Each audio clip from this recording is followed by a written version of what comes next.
आज हमारे साथ पट्टी नगर पंचायत के अध्यक्ष पद के उम्मीदवार आशीष खंडेलवाल जी उपस्थित हैं। आशीष जी, आप नगर पंचायत अध्यक्षी का चुनाव लड़ना चाहते हैं। जी भाई साहब। अपने बारे में कुछ बताएं।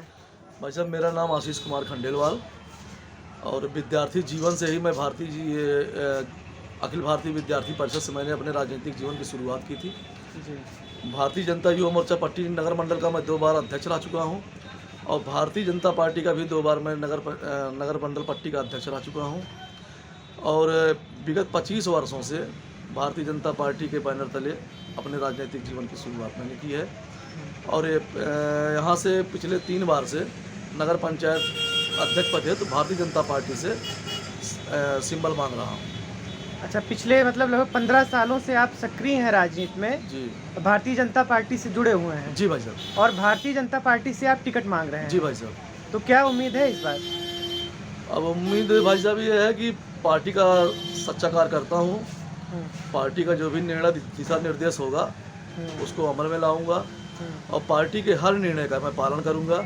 अगर पार्टी मेरे ऊपर विश्वास करती है, मेरे ऊपर भरोसा करती है तो पूरी दमदारी से, पूरी ईमानदारी से, पूरी निष्ठा से चुनाव लड़ूंगा। और अगर पार्टी मेरे ऊपर विचार नहीं करती, जिसके ऊपर भी पार्टी विचार करेगी उसकी पूरी निष्ठा से उसकी मदद करूंगा। पट्टी नगर पंचायत का गठन हुए लगभग 50 साल हो चुके हैं, अगर मैं गलत नहीं हूँ तो। जी। तो इन 50 सालों में अगर देखा जाए तो पट्टी में ऐसे कौन कौन से काम नहीं हुए हैं जिन्हें आप करना चाहेंगे? पट्टी नगर पंचायत में माननीय मंत्री जी द्वारा जितनी भी नगर पंचायतें उत्तर प्रदेश में है, ये मैं दावे से कह सकता हूँ कि जितना विकास माननीय मंत्री जी द्वारा पट्टी नगर पंचायत का हुआ है शायद उत्तर प्रदेश में किसी और नगर पंचायत का हुआ होगा। लेकिन भाई साहब, जैसे जीवन निरंतर है वैसे विकास की प्रक्रिया भी निरंतर चलने वाली प्रक्रिया है। पट्टी में एक जो मेन मुख्य समस्या जो मेरे समझ में आती है पिछले 10 वर्षों से, मेला ग्राउंड रोड पर रजिस्ट्रार बंगले के ठीक सामने से जो है पानी की जल निकासी की समस्या, जो बाढ़ में जब बरसात का मौसम आता है तो बाढ़ की समस्या से वो पूरा जो है डूब जाता है।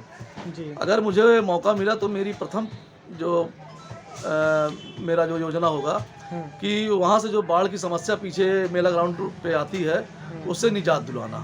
अच्छा, तो और ऐसा आपको क्या लगता है कि पट्टी में कौन कौन से और काम होने चाहिए? एक तो सीवर लाइन की समस्या, जहाँ तक मैं समझ पा रहा हूँ। जी, सीवर लाइन की समस्या भाई साहब, और शासन द्वारा जो भी मूलभूत सुविधाएं हैं गरीब जनता को प्रदान की जाती हैं उनको बार बार नगर पंचायत कार्यालय चक्कर न काट के उनके दरवाजे पर ही सुगमतापूर्वक अगर वहीं से समस्या का हल हो जाए तो मेरी ये दिली इच्छा है कि गरीब जनता जो बार बार नगर पंचायत के चक्कर काटती है उनको बार बार नगर पंचायत कार्यालय में जाने की जरूरत न पड़े, उनकी सारी समस्याओं का हल जो है उनके दरवाजे पर ही सुलभ हो पाए।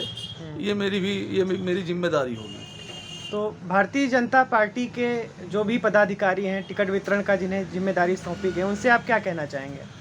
मेरी निष्ठा को देखते हुए और मेरा जो पूरा भारतीय जनता पार्टी का सेवा काल रहा है, जो मैंने अपनी सेवाएं भारतीय जनता पार्टी में दी हैं, उन सब को देखते हुए और अच्छी सीट पे एक सामान्य होने के नाते मैं उम्मीद करूंगा कि अब की बार किसी सामान्य वर्ग से मौका मिले। आप पूर्व में भी चुनाव लड़ चुके हैं? जी, एक बार चुनाव लड़ चुका हूँ। तो क्या भारतीय जनता पार्टी से या नहीं, निर्दलीय भाई साहब। अगर इस बार आपको भाजपा ने मौका दिया, ये तो हम उम्मीद करते हैं आपको मौका मिले जी, यदि मान लीजिए नहीं मिलता है तो क्या करेंगे आप? चुनाव नहीं लड़ूंगा भाई साहब। अच्छा, मतलब पार्टी के आदेशों का पालन करेंगे? जी, 100%। अच्छा। और पार्टी जिसे भी मौका देगी उसका पूरी निष्ठा के साथ भाई साहब उसके साथ लड़ूंगा और पूरी निष्ठा से, पूरी ईमानदारी से, और जितना भगवान ने मेरे अंदर क्षमता दी है उनका प्रचार प्रसार और उनको विजयी दिलवा करके ही पार्टी की झोली में सीट डालूंगा, प्रयास करूंगा। गांव लहरिया से बात करने के लिए आपका बहुत बहुत धन्यवाद। धन्यवाद भाई साहब। भारत माता की जय। सादर प्रणाम।